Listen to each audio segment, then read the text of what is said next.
Assalamualaikum warahmatullahi wabarakatuh. Perkenalkan, nama saya Ari Puspita Ningrum. Saya calon guru penggerak angkatan 10 Kabupaten Trenggalek. Saya berasal dari SLB Negeri Panggungsari Trenggalek. Hari ini saya akan mendiseminasikan budaya positif yang ada di sekolah saya untuk memenuhi aksi nyata modul 1.4. Wassalamualaikum warahmatullahi wabarakatuh. Assalamualaikum warahmatullahi wabarakatuh. Waalaikumsalam warahmatullahi wabarakatuh. Hari ini saya akan mendiseminasi budaya positif.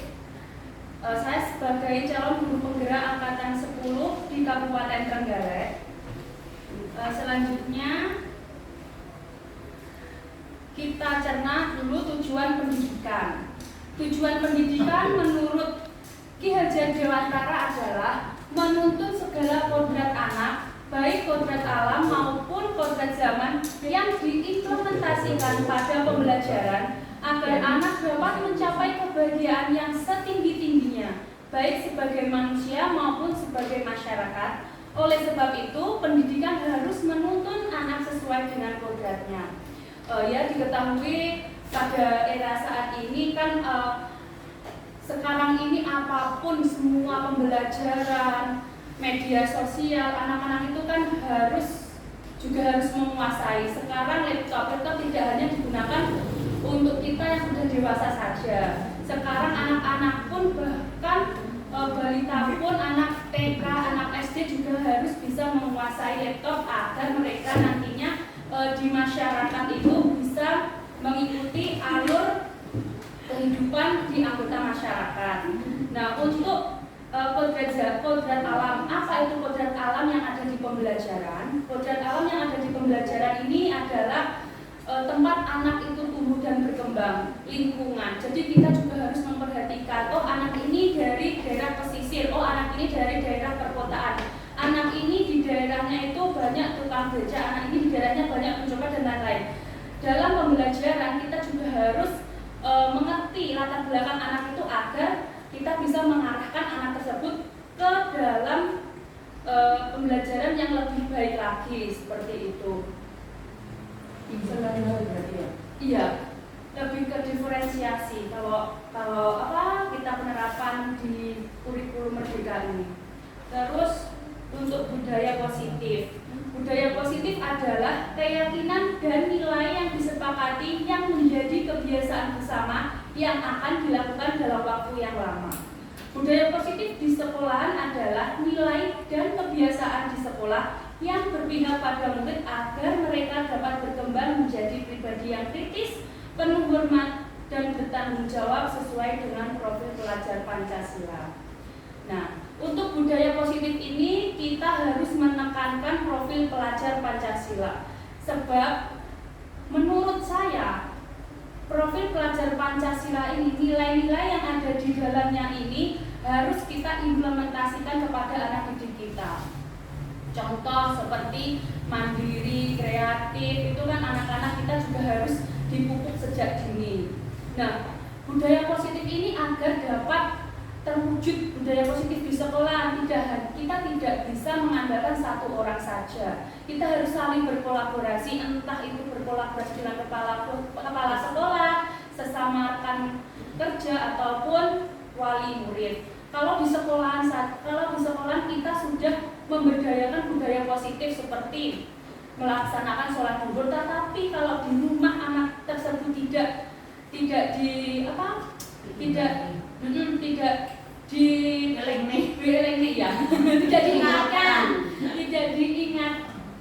untuk sholat, ya anak tidak akan sholat. Budaya positif ini tidak akan terjadi seperti itu. Jadi kita harus saling berkolaborasi. Nah, ini yang akan kita pelajari hari ini. Konsep utama budaya positif ini ada 8. Yang pertama adalah perubahan paradigma belajar, kedua disiplin positif, ketiga nilai-nilai kebajikan, keempat kebutuhan dasar manusia, kelima motivasi perilaku manusia, keenam restitusi atau posisi kontrol guru, ketujuh keyakinan kelas, dan yang terakhir segitiga restitusi. Yang pertama perubahan paradigma. Pelajaran dengan paradigma baru adalah Pembelajaran yang dirancang dengan diferensiasi sehingga peserta didik belajar dengan kemampuannya dan karakter yang dia miliki berdasarkan tahap perkembangan teori psikologi modern untuk mewujudkan profil pelajar Pancasila. Nah, ini yang sudah saya katakan tadi bahwa pembelajaran sekarang ini lebih baik atau harus dilakukan secara berdiferensiasi, terlebih kita di sekolah luar biasa, karena setiap anak itu kan membawa karakteristiknya sendiri-sendiri. Contoh, anak A tidak bisa kita samakan dengan anak B.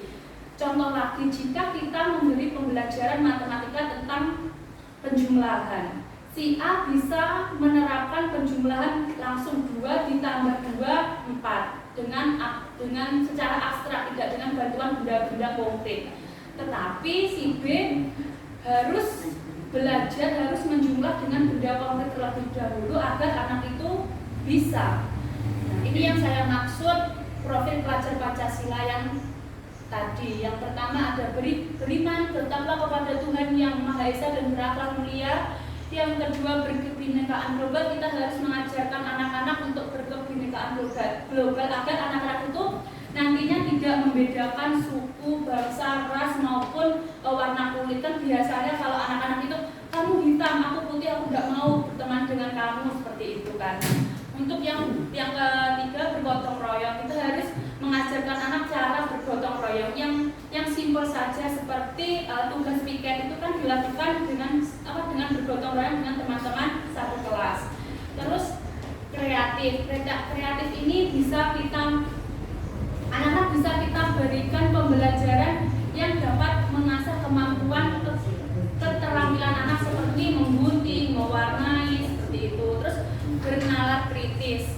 Kenapa kita harus memberikan pembelajaran atau nilai-nilai bernalar kritis agar anak-anak itu dapat menyelesaikan masalahnya dengan solusi yang dia punyai, yang dia kembangkan sendiri. Contohnya, hari ini si A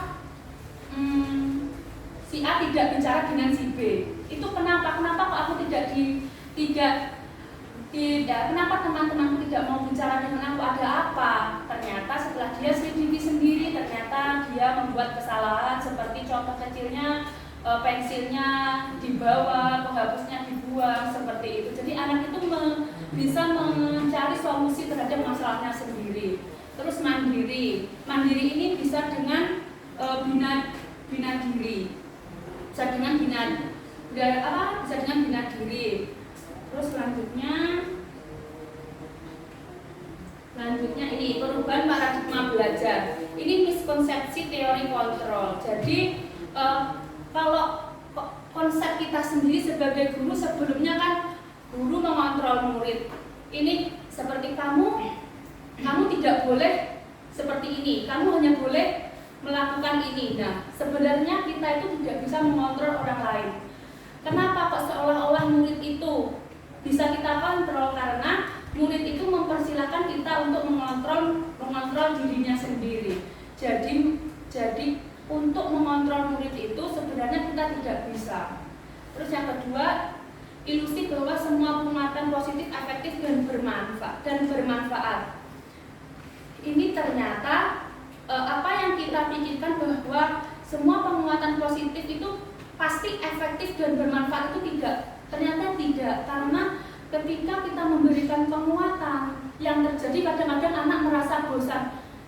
Setiap hari bilang itu, kan seperti itu. Anak-anak itu kan merasa kayak kemarin sudah bilang kayak gitu, Bu, sekarang bilang itu lagi, seperti itu. Terus yang ketiga, ilusi bahwa kritik dan membuat rasa bersalah mampu menguatkan karakter. Nah, kita itu kan kadang-kadang merasa bahwa kita mengkritik dan membuat rasa bersalah kepada murid itu, kita merasa kalau itu akan menguatkan karakter anak. Tapi kan kenyataannya anak itu seperti didiskriminasi ya. Contohnya,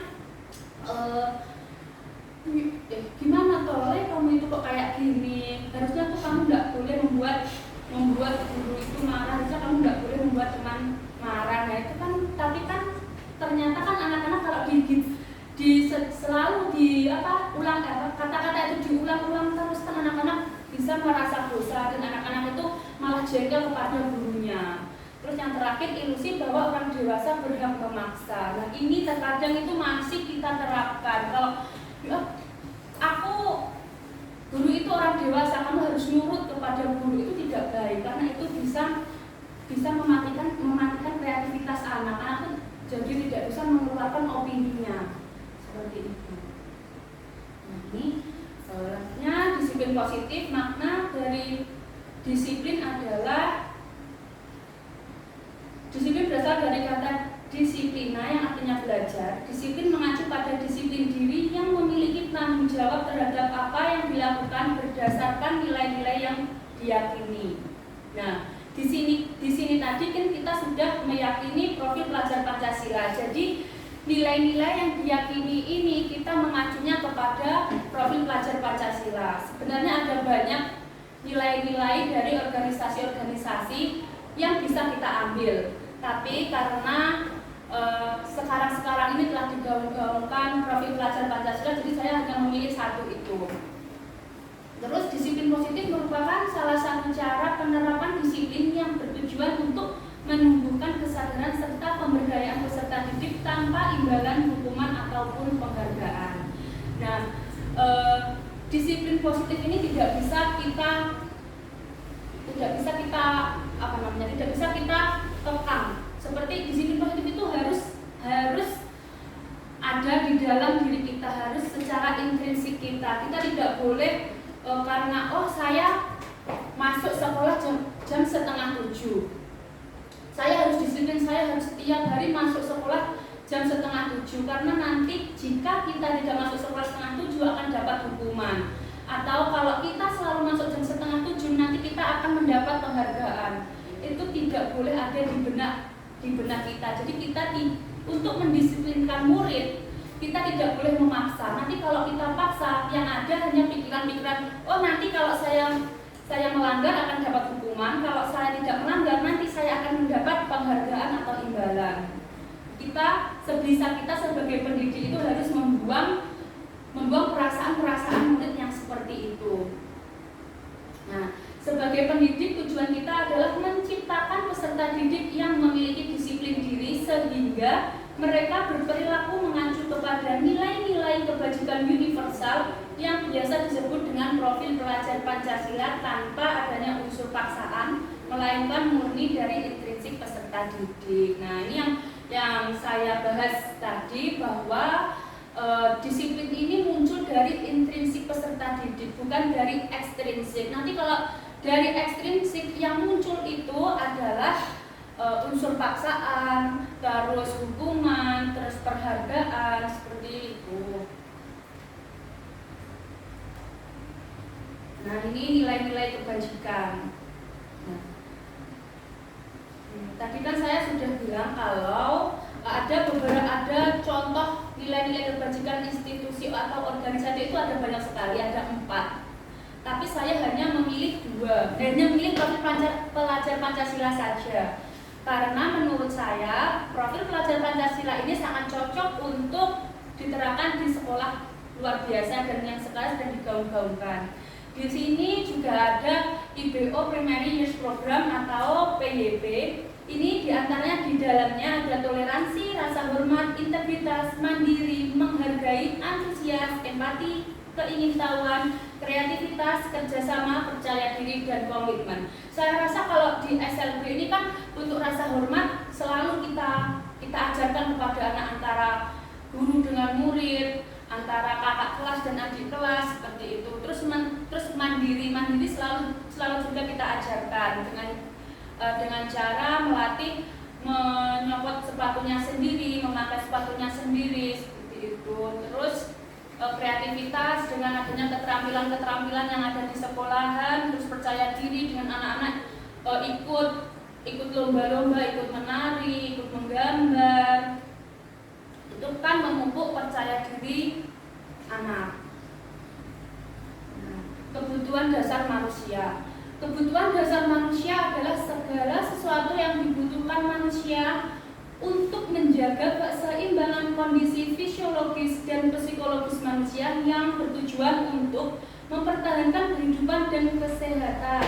Realitas atau kebutuhan setiap orang berbeda. Kita harus berusaha memahami pandangan orang lain tentang dunia. Setiap orang memiliki gambaran yang berbeda. Jadi, kebutuhan dasar manusia ini adalah kebutuhan pokok yang dimiliki masing-masing individu.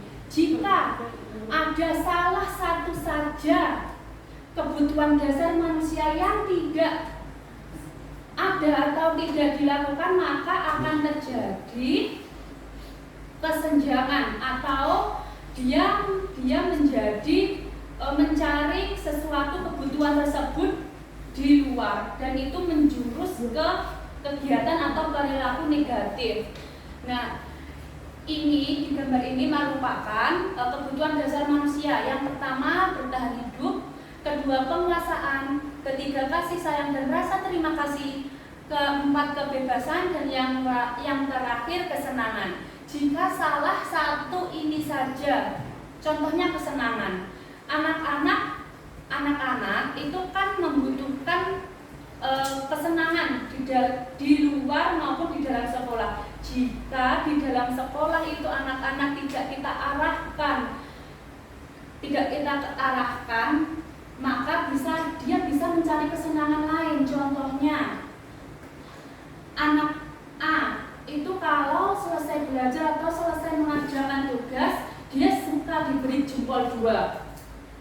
Terus anak B, dia suka kalau diberi tepuk tangan. Nah, sedangkan ketika mereka berdua ini mengerjakan tugas secara bersamaan dan kita hanya memilih salah satunya saja, maka salah satunya ini nanti dia akan merasa kecewa. Dia akan mencari kesenangan lain dengan cara mengambil barang milik temannya agar dia itu merasa puas. Oh, aku tidak diberi apresiasi, aku akan mengambil barang orang lain supaya dia diperhatikan kita. Jadi mencari kesenangannya itu ke arah yang negatif.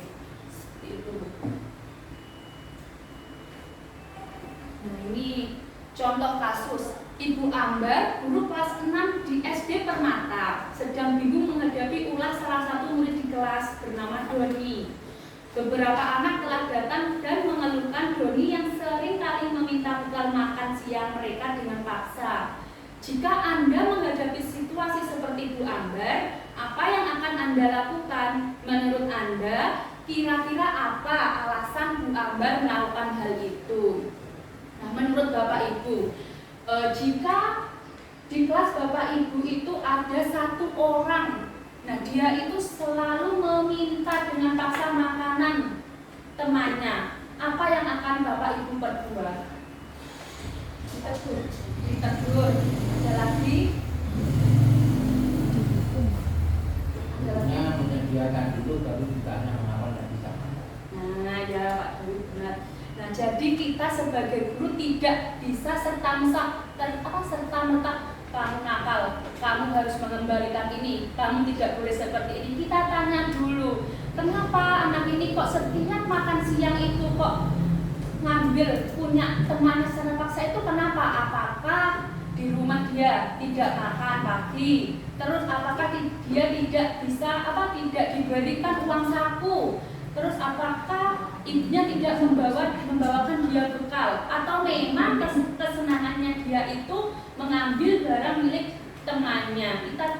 Kita harus mencari informasinya. Nah,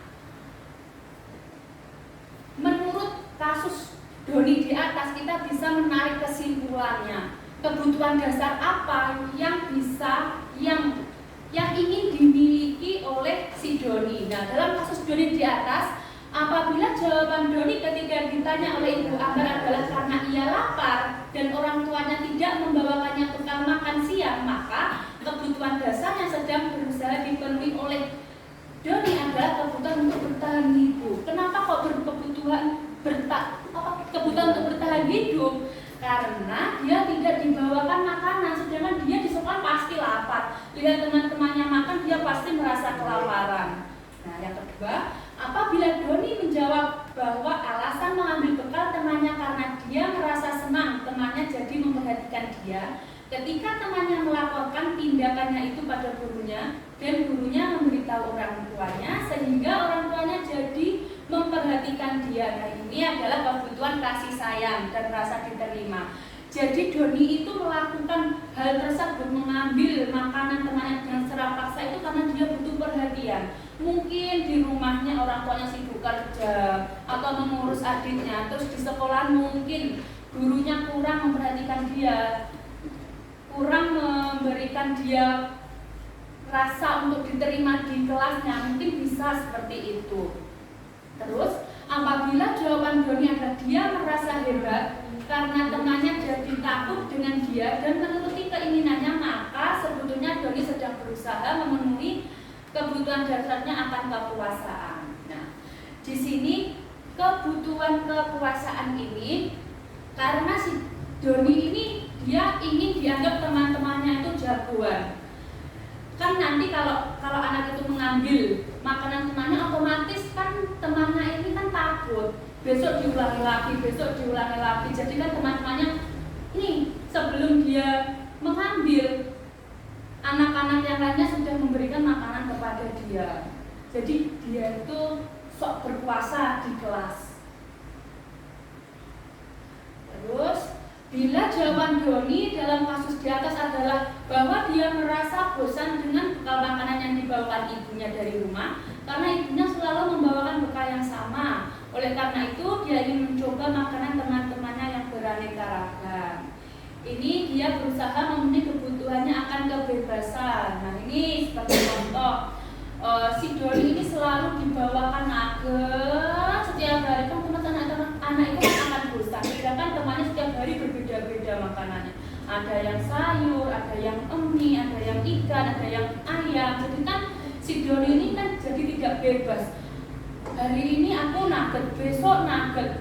Kenapa kok setiap hari cuma itu, makanya itu terus aku merasa bosan. Jadi aku ngambil punya teman-teman yang lain. Yang terakhir, bila Doni menjawab bahwa ia melakukannya karena iseng saja dan ia menikmati ekspresi wajah teman-temannya yang kesal karena diambil makanannya, dan dia menurut ekspresi teman-temannya itu lucu, maka berarti Doni sedang memenuhi kebutuhan akan kesenangan. Nah, tentu kan biasanya kalau kita kan pernah melihat ada anak yang mengambil barang atau makanan temannya, setelah mengambil itu dia itu merasa bahagia karena dia melihat temannya itu ada yang nangis, ada yang marah, dia itu puas seperti itu. Nah, ini yang dirasakan oleh Doni jika dia melakukan karena hanya iseng saja, dia tidak lapar atau dia tidak bosan dengan makanannya, jadi dia hanya iseng saja. Motivasi perilaku manusia. Danny Goshen telah dalam bukunya Restructuring School Discipline menyatakan ada 3 motivasi perilaku manusia. Yang pertama dari eksternal dulu. Yang pertama untuk menghindari ketidaknyamanan atau hukuman. Nah, jadi si anak ini melakukan disiplin itu, melakukan peraturan-peraturan itu dengan disiplin karena dia tidak mau mendapat hukuman. Karena baginya dia merasa kalau saya melanggar saya akan mendapat hukuman. Terus yang kedua untuk mendapatkan imbalan atau penghargaan dari orang lain. Jadi jika anak ini berpikir jika saya melakukan kegiatan tersebut secara berulang-ulang terus, maka saya akan diberi penghargaan karena menurutnya dia sudah melakukan kegiatan yang terdapat di dalam tata tertib seperti itu. Nah, ini yang dalam faktor intrinsik atau dalam diri anak itu untuk menjadi orang yang mereka inginkan dan menghargai diri sendiri dengan nilai-nilai yang mereka percaya. Jadi sebagai pendidik kita harus menanamkan dulu nilai-nilai apa, kita harus membuat dulu nilai-nilai yang akan kita tanamkan kepada peserta didik agar disiplin, agar motivasi untuk berubah ini dapat dicerna oleh mereka. Kalau kita tidak menanamkan nilai-nilai yang mereka percaya, tentunya mereka akan sulit mengimplementasikan atau akan sulit menjalankan peraturan-peraturan yang ada. Nah, ini motivasi perilaku manusia. Di dalam motivasi perilaku manusia terdapat 2 dua macam disiplin yang bisa diterapkan, yaitu disiplin gagal dan disiplin sukses. Disiplin gagal contohnya hukuman dan penghargaan. Kenapa kok disebut hukuman dan penghargaan ini disiplin gagal? Karena anak itu melakukan karena ingin mendapat penghargaan. Anak itu tidak melakukan karena akan mendapat hukuman. Kalau ini kita terapkan, saya yakin disiplin itu tidak akan terjadi secara terus-menerus. Pasti hanya disiplin pendek, tidak bisa disiplin panjang. Karena anak itu terfokus kepada hukuman dan penghargaan saja.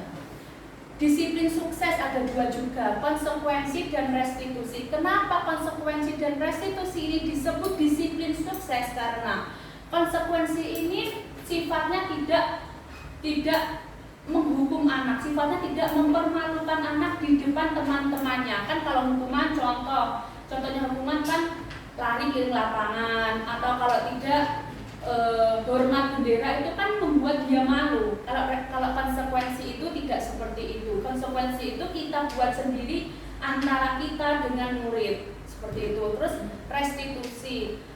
Apa restitusi itu? Restitusi ini adalah kita sebagai guru mencari jalan tengah. Kenapa anak ini kenapa kamu melakukan hal itu? Apa kamu masih ingat dengan keyakinan atau peraturan yang sudah kita buat, seperti itu. Jadi restitusi ini guru bicara dulu, saling berkomunikasi dengan anak. Kenapa? Apa ada yang kurang? Apa ada yang salah? Seperti itu. Terus, nah ini perbedaan disiplin dengan identitas gagal, hukuman dan penghargaan. Hukuman ini sifatnya menyakitkan, tidak nyaman, murid takut, memaksa, murid menyembunyikan kesalahan, dan murid menjadi rendah diri. Ya kan, tentunya ketika anak itu dihukum untuk hormat bendera, itu kan menurut dia itu sangat menyakitkan karena dia kepanasan, terus dia capek, terus dia tidak nyaman karena dilihat oleh guru-guru lain dan teman-teman lain. Terus murid akan merasa takut kan, karena di saat ada hukuman pasti kita sebagai guru membentak. Tidak mungkin kita langsung, dah kamu sekarang hormat bendera, tidak mungkin. Kamu salah, kamu harus hormat bendera. Pasti kata-katanya seperti itu. Murid menyembunyikan kesalahan. Nah, dengan adanya hukuman ketika murid salah, itu pasti dia, enggak bu, bukan saya, pasti akan seperti itu, membela dirinya sendiri. Terus penghargaan ini tidak efektif, merusak hubungan, adanya sifat iri, mematikan kreativitas anak, menghukum dengan sistem ranking, serta merampas hak menghargai diri. Nah, penghargaan ini akan merusak hubungan. Maksudnya itu ketika anak itu melakukan hal yang disiplin terus menerus, kan tidak hanya satu anak itu yang seperti itu, akan ada 2-3 anak. Tapi kan kita memberi penghargaan kan tidak semuanya kita akan memberi penghargaan. Kita kan hanya memberi penghargaan kepada 1 atau 2 anak saja, maka yang lain akan ini juga. Terus mematikan kreativitas anak. Nah, dengan penghargaan otomatis kan anak kan jadi tidak, hanya anak kan nanti kan akan berpikir, jika saya disiplin ya sudah, saya akan mendapatkan penghargaan. Tapi kalau anak itu berpikir bagaimana cara saya untuk bisa disiplin, itu bagaimana? Nah, itu kan anak-anak kan akan kreatif, saya harus datang tepat waktu, saya harus menyapu kelas ya, seperti itu. Jadi anak akan berpikir kreatif. Terus ini perbedaan disiplin dengan identitas sukses. Tadi konsekuensi dan restitusi. Konsekuensi penguatan jangka pendek, perlu monitoring berlanjut, stimulus atau respon, murid menghormati peraturan, kehilangan waktu untuk merenungi kesalahan. Nah, jadi kan konsekuensi tadi kan kita buat bersama dengan murid. Jadi tidak serta-merta guru memberi peraturan. Jadi kita harus mendiskusikan dulu dengan murid. Terus restitusi, murid bertanggung jawab atas perilakunya, fokus pada pemecahan masalah jangka panjang, murid menghormati guru dan orang lain, teori kontrol atau dirinya memegang kontrol, murid bersemangat untuk memperbaiki diri. Kalau menurut saya, di antara restitusi dan konsekuensi ini yang yang mungkin dapat kita lakukan dan mempunyai dampak bagus terhadap faktor psikologis anak itu yang restitusi. Karena kita kan jika anak berbuat salah, kita memanggil dulu anaknya, kita bilang, kita memberi penguatan identitas seperti banyak di luar sana yang mengalami masalah seperti kamu. Tapi ini kenapa kamu kok membuat kesalahan seperti ini? Apa kamu tidak ingat peraturan-peraturan atau peraturan-peraturan yang sudah kita buat di dalam kelas? Apakah kamu akan mengulanginya lagi? Terus setelah itu kita beri pengertian bahwa yang dia lakukan itu tidak baik. Bu, restitusi itu apa? Nah, restitusi itu kita memperbaiki perilaku anak. Jadi ketika anak ada salah, kita tidak serta-merta kamu salah. Tidak gitu, kita harus mencari dulu kenapa anak ini seperti ini. Tapi kita juga harus memberi penguatan. Di depannya itu kita tidak langsung bilang kenapa kamu kok berbuat seperti itu tidak. Di depannya itu kita bilang dulu, sebenarnya dulu ibu juga pernah seperti kalian menjadi murid terus melakukan kesalahan, tetapi ibu bisa memperbaikinya. Terus kenapa kamu kok sekarang itu membuat kesalahan ini, ada apa di rumah itu kamu mengalami kamu dimarahi ibumu apa bagaimana, seperti itu. Jadi kita memberikan penguatan dulu, tidak serta-merta kita jelek kepada anak. Di anak itu nantinya akan percaya kepada gurunya. Terus jika ada masalah-masalah, anak itu kan nanti kan bisa bilang ke kita. Kalau anak itu memendam sendiri kan biasanya kalau di anak B, kalau mereka itu memendam terus lama-kelamaan dia itu marahnya itu bukan cuma ke orang yang dia buat salah, tapi kan ke temannya juga. Jadi merembet gitu. Nah, ini mari berlatih atau hukum atau konsekuensi. Menurut Bapak Ibu, lari mengelilingi lapangan 2 kali karena terlambat sekolah itu hukuman atau konsekuensi? Hukuman, benar. Karena anak merasa malu ya untuk keliling lapangan itu, anak itu menyakitkan karena dia kan capek.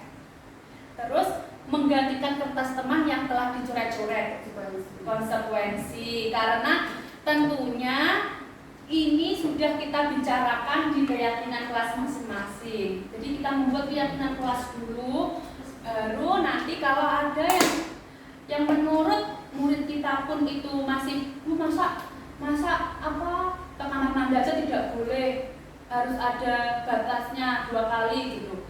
Nanti kalau kamu menurut kamu berapa kali, seperti itu. Terus menggantikan kertas teman yang telah dicoret-coret ini kan dia tidak menyakitkan bagi dia. Maksudnya dia itu tidak dilihat orang banyak, tidak dipermalukan di depan teman-temannya atau guru yang lain. Nah, ini lari mengelilingi lapangan 2 kali karena terlambat sekolah adalah hukuman. Dikatakan hukuman karena murid merasa tersakiti atau malu karena harus mengelilingi lapangan. Selain itu, anak akan merasa tidak nyaman dalam kurun waktu yang panjang karena kebijakan tersebut akan selalu diingatnya dan diingat teman-temannya. Sebagai contoh simpel saja, kalau ada anak yang lari di lapangan atau bola itu kan biasanya teman-temannya meskipun itu besok atau besok kamu kemarin telat terus lari ke lapangan dulu gitu, terus dieceli gitu bahasa Jawanya. Terus menggantikan kertas teman yang telah dicoret, konsekuensi. Dikatakan konsekuensi karena murid tidak merasa nyaman hanya dalam waktu pendek. Nah, saat kejadian itu terjadi, konsekuensi dibuat oleh guru dan murid. Nah, ini menggantikan kertas teman yang telah dicoret-coret ini kan anak itu tidak nyaman hanya dalam waktu itu. Besoknya lagi teman-temannya juga sudah lupa karena itu kan kejadian yang tidak dipertontonkan. Nah, ini perbedaan hukuman, konsekuensi, dan restitusi. Contoh kasusnya, siswa sering tidak mengerjakan PR. Hukuman, guru menghukum siswa tersebut dengan menghormati bendera selama 10 menit. Guru marah dan murid merasa takut. Ini kalau hukuman. Kalau konsekuensi, guru memberikan konsekuensi mengerjakan PR saat jam istirahat atau dikerjakan sebanyak 2 kali lipat. guru tegas dan siswa menghormati. Nah, terlihat kan perbedaannya kalau hukuman anak langsung disuruh hormat bendera. Kalau konsekuensi itu lebih mudah karena anak disuruh mengerjakan PR saat jam istirahat saja. Nah, sedangkan restitusi, guru menanyakan keyakinan kelas atau dirinya dan membantu siswa menyelesaikan masalahnya. Guru terbuka dan siswa menghormati. Nah, ini kenapa saya katakan bahwa restitusi ini sangat bagus untuk psikologis anak karena dalam anak itu membuat masalah kita itu menggali dulu kenapa anak itu seperti itu, kenapa anak tidak mengerjakan PR, apa karena orang tuanya di rumah itu tidak membantu atau bukunya ketinggalan atau dia lupa. Untuk keluarga juga bagus restitusi. Iya, untuk keluarga juga bagus restitusi.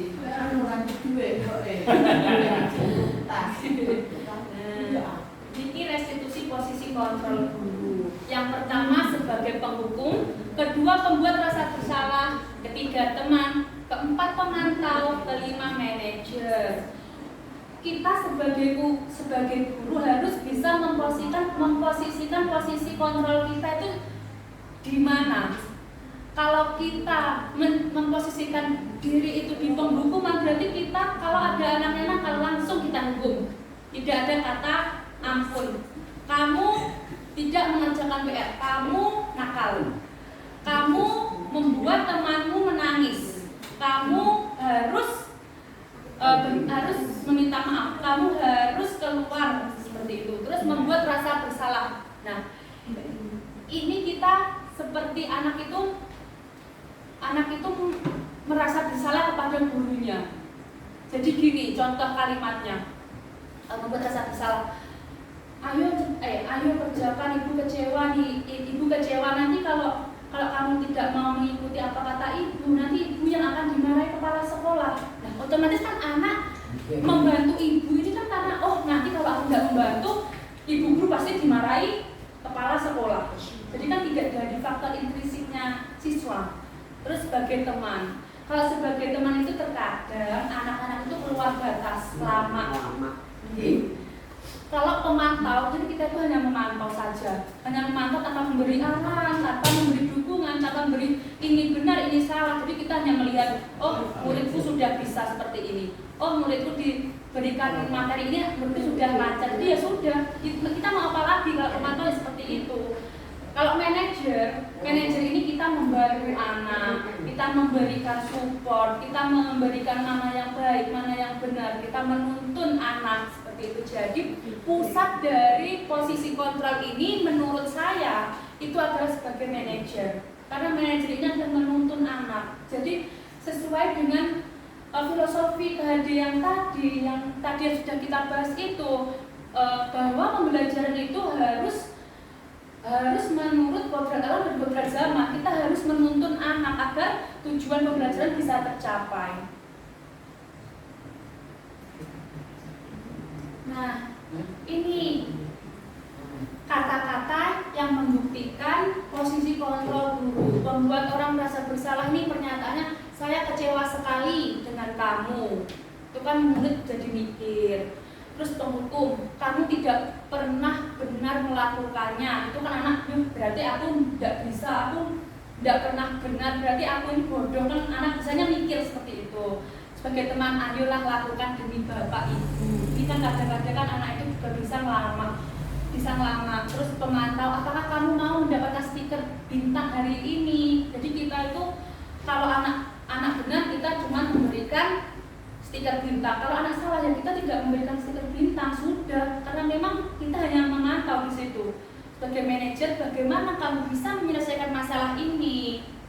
Jadi kita itu menuntun murid untuk memecahkan permasalahan sendiri, mencari solusinya, mengajarkan mana yang baik, mana yang jelek. Terus sebagai penghukum, kamu selalu yang paling terakhir. Ini kan kata-katanya, masa aku selalu yang terakhir, masa enggak bisa aku menang, masa aku harus selalu yang terakhir, kan seperti itu.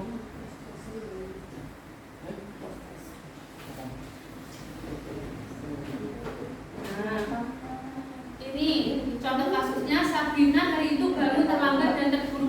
sampai di sekolah. Dia pun akhirnya sampai di gerbang sekolah tapi baru menyadari kalau tidak menggunakan sepatu hitam seperti yang tertera di peraturan. Terus si guru Pak Lukman ini tetap bersikeras pada peraturan. Padahal si Sabrina ini tadi sepatu dia, kenapa kok dia itu tidak pakai sepatu hitam? Karena dia itu bangunnya telat dan lupa kalau harus pakai sepatu hitam. Tapi si gurunya ini tidak mau tahu. Dia bilang, ya sudah, kamu sudah melanggar peraturan sekolah, kamu salah. Dengan kata-kata kamu salah, berarti kan dia itu menghukum, sebenarnya sudah menghukum Sabrina.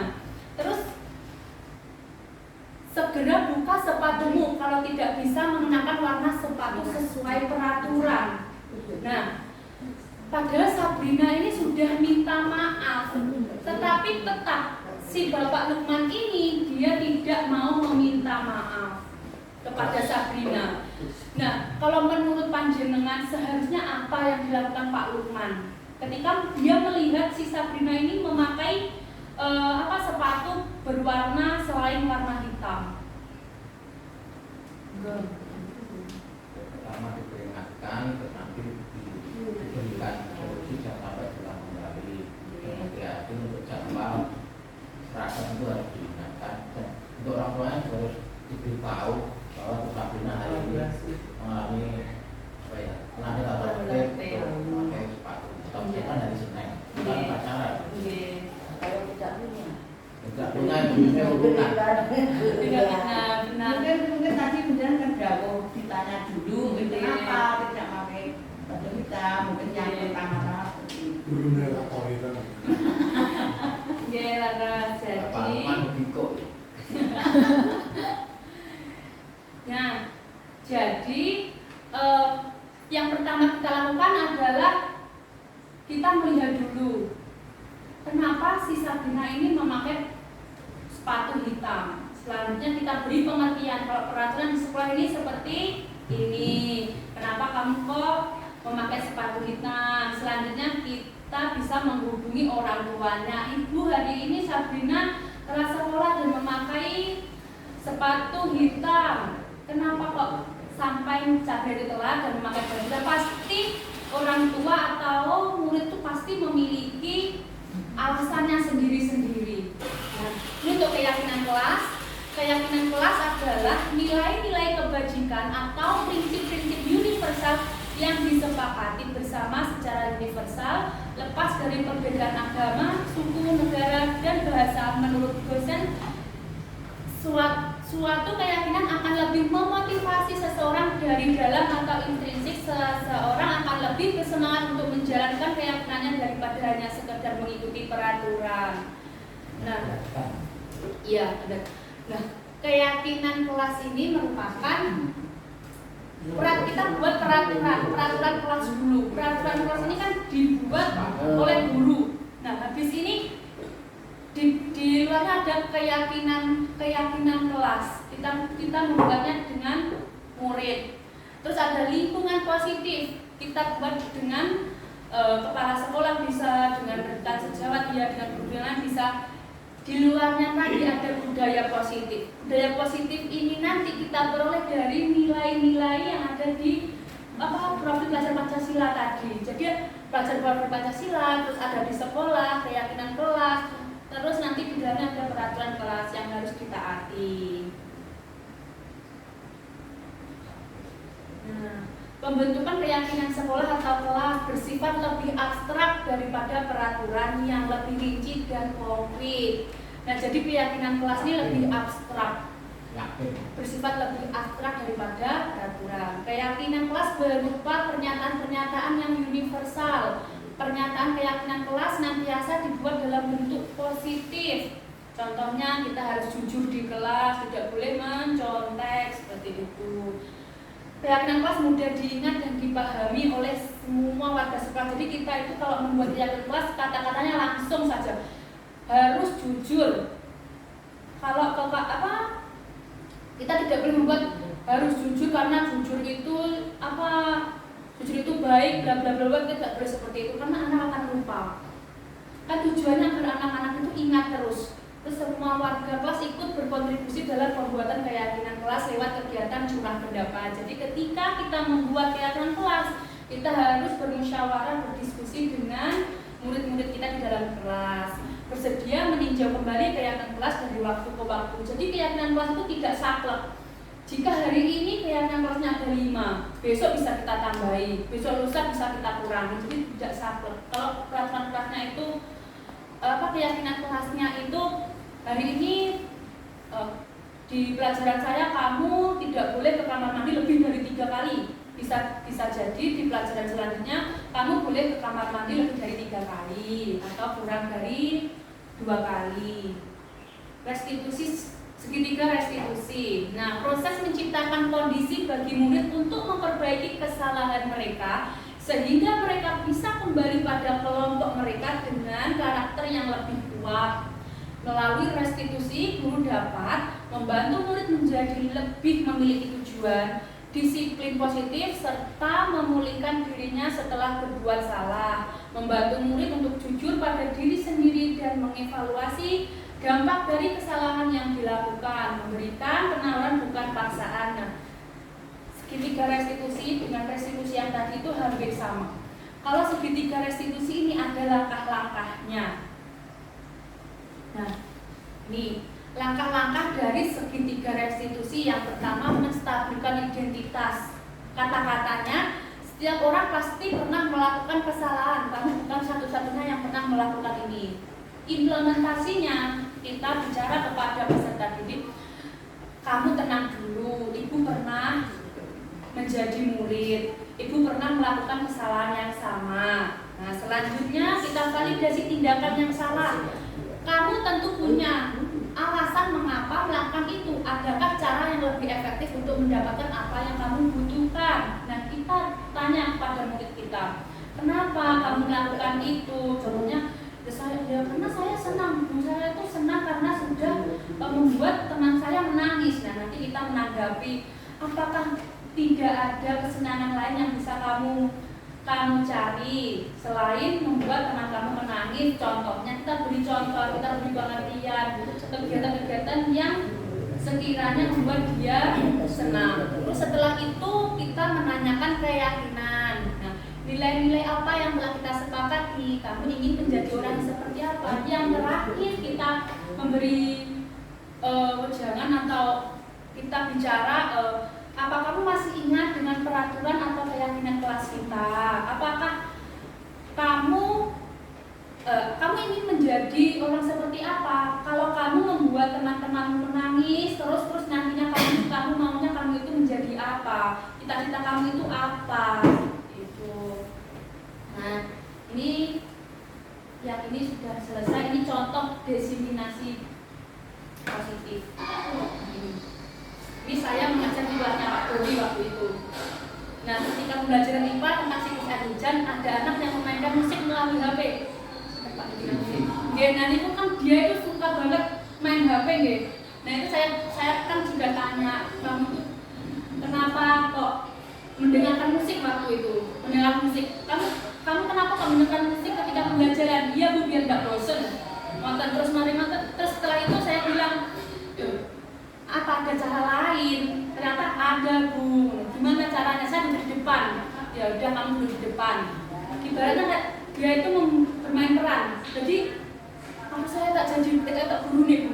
Ya sudah, kamu sangat di depan main. Gitu. Saya beri penguatan. Kenapa kamu kok mendengar musik? Seperti itu. Nah, sudah selesai seperti itu. Bagaimana Bapak Ibu?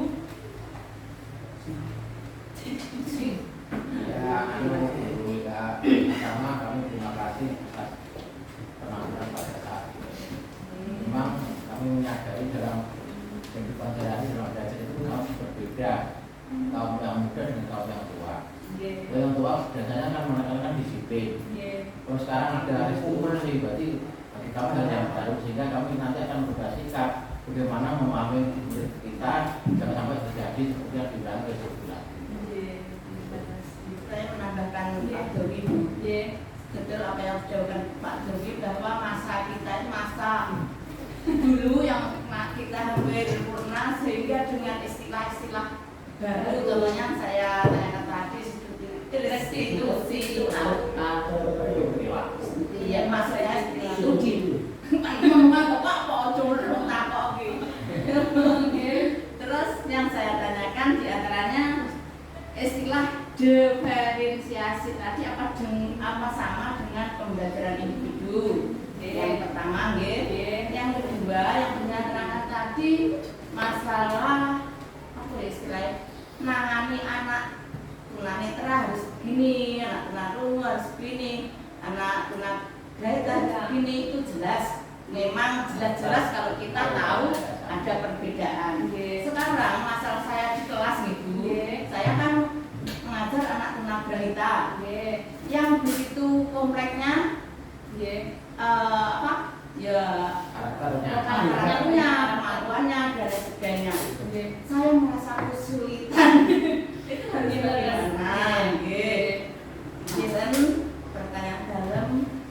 Mas dulu untuk yang berdiferensiasi, untuk berdiferensiasi itu sama kalian pembelajaran individu.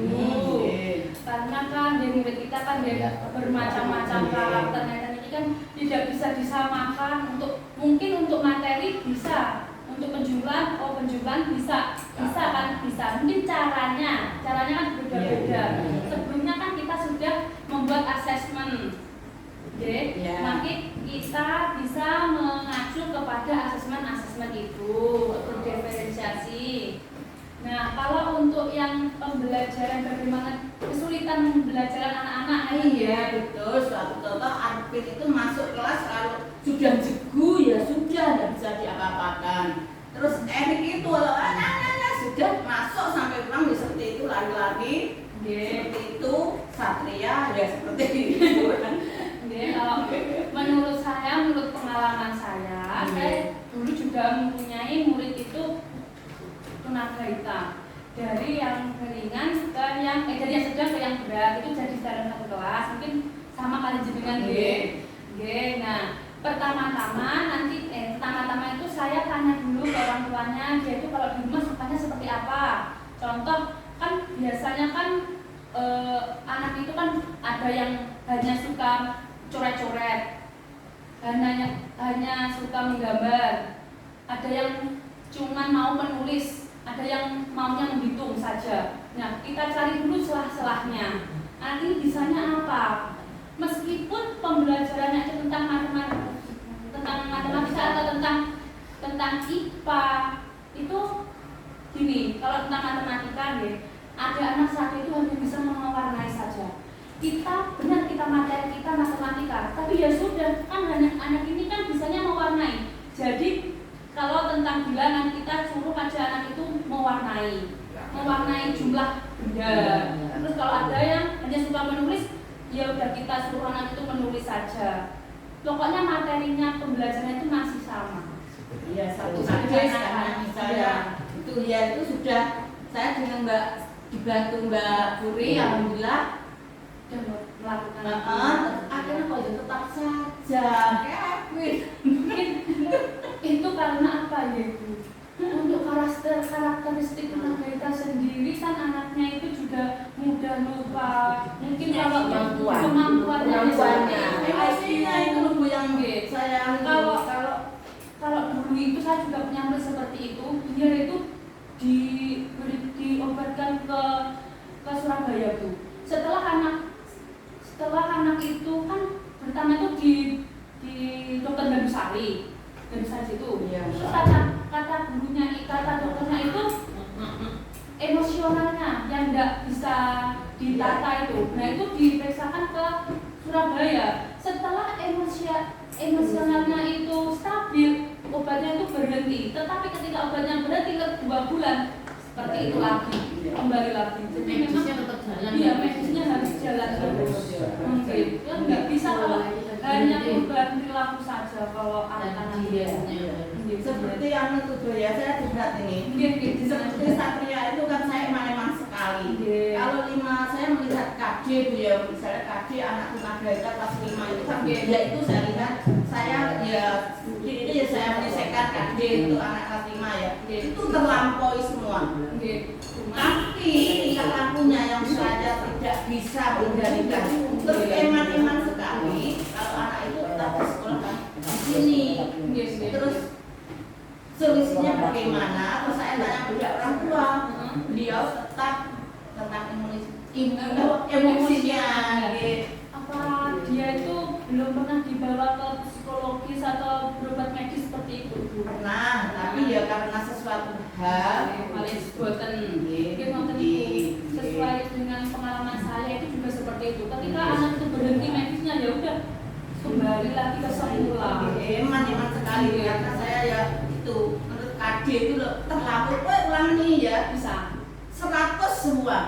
Tapi ya itu Saya ya soal saya suka dengan KD cuma untuk kelas emosionalnya. 5 ya Mungkin kalau emosionalnya memang harus secara konsisten di itu Bu medis.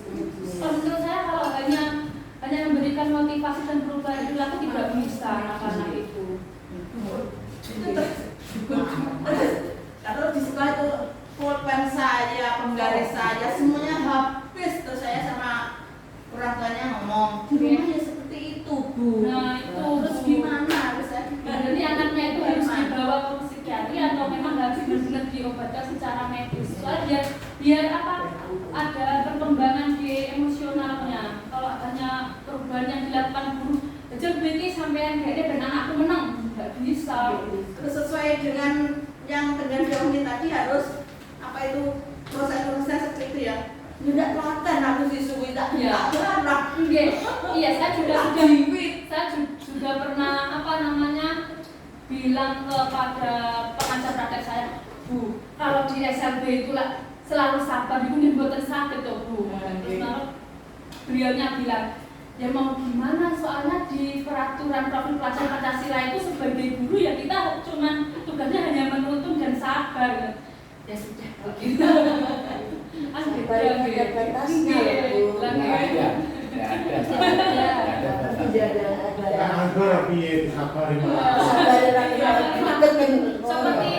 semua itu sabari gitu. Ngoten iki mboten saged.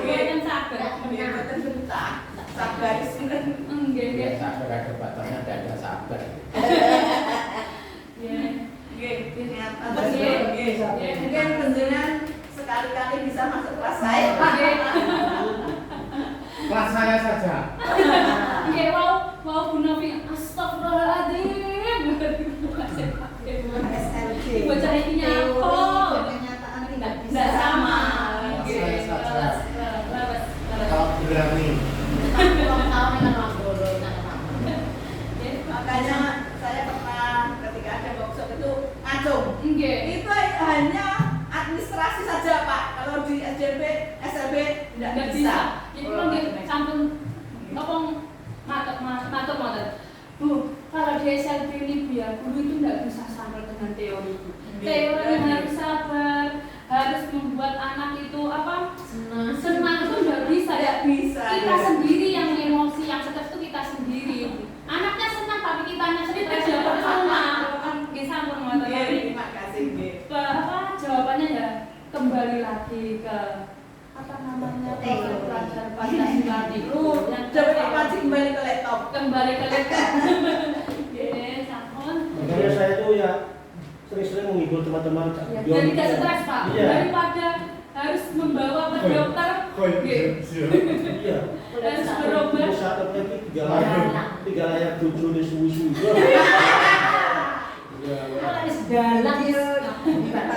Oke, yes, sampun. Iya, sampun. Terima kasih atas waktunya. Jamnya pas ya. Maaf apabila nanti ada salah-salah kata, kapan-kapan kita diskusi lagi mungkin tentang materi yang berbeda. Akhir kata, wassalamualaikum warahmatullahi wabarakatuh.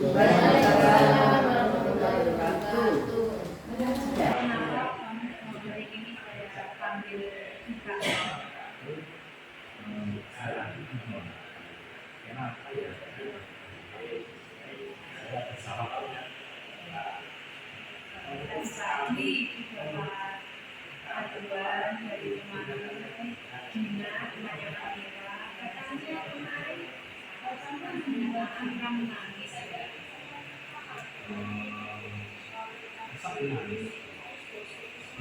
enggak, tapi nggak tahu ya.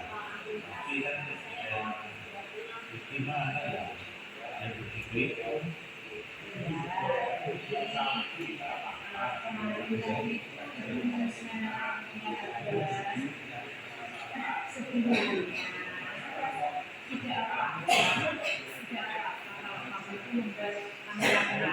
begitu ketika masih usia kamu di usia SD, di usia SMP juga pernah membuat teman-teman. Kalau dibilang tidak salah ya kamu dibilang tidak salah atau dibilang salah itu adalah perjalanan hidup kamu nantinya yang bisa kamu lakukan ke teman-teman atau ke anak-anak kamu nanti. Sekarang kamu aktif dulu sebagai kamu yakin atau waktu nilai pelajaran nilai ulangannya dan itu sebenarnya tidak berpengaruh. Kalau waktu ulangan lagi berarti saya dapat nilai banyak. Terus saya itu merasa mengira saya kan dia bahagia banget. Saya bangga. Biasanya kan saya ke sana. Jadi kebetulan mumpung ambil itu ya saya ngomong bilangnya itu saya salah sudah. kamu biasanya kayak kamu seperti itu sekarang lebih tinggi daripada si kamu harus ingat, kamu juga harus apa ya, kamu harus mengerti keadaannya ambil jauh mulai harus kok sekarang hanya seperti itu. Mungkin saat kamu bilang seperti itu ambil terus mulai sekali tapi kok message-nya kayak gitu, merasa kecil hatinya. Terus selain itu kamu punya alasan apa lagi kalau kamu dari itu kamu ada alasan niatan untuk benar-benar mengejek juga? Ya memang saya begini walaupun saya bahagia banget saya 90 terus dia tidak pernah dia masa itu saya tahu Biasa hati kan biasanya itu timnya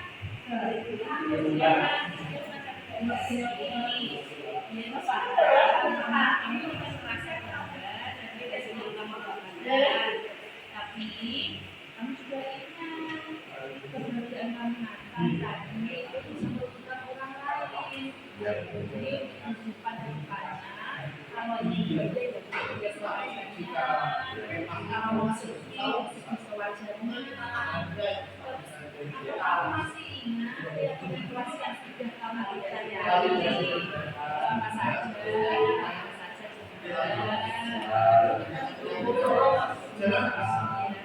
saling menghargai merasa aman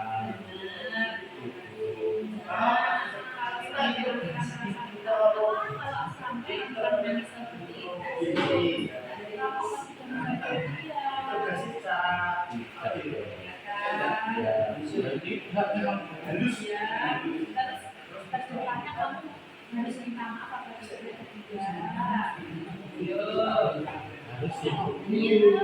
Kalau kita sudah salah dan membuat menangis kita harus minta maaf.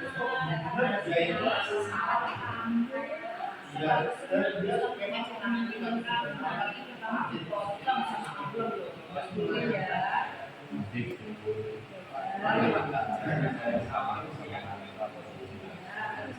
tidak mengulang lagi. Ya, benar. Sekarang kamu kembali ke kelasnya ya. Terima kasih. Ya, sama-sama.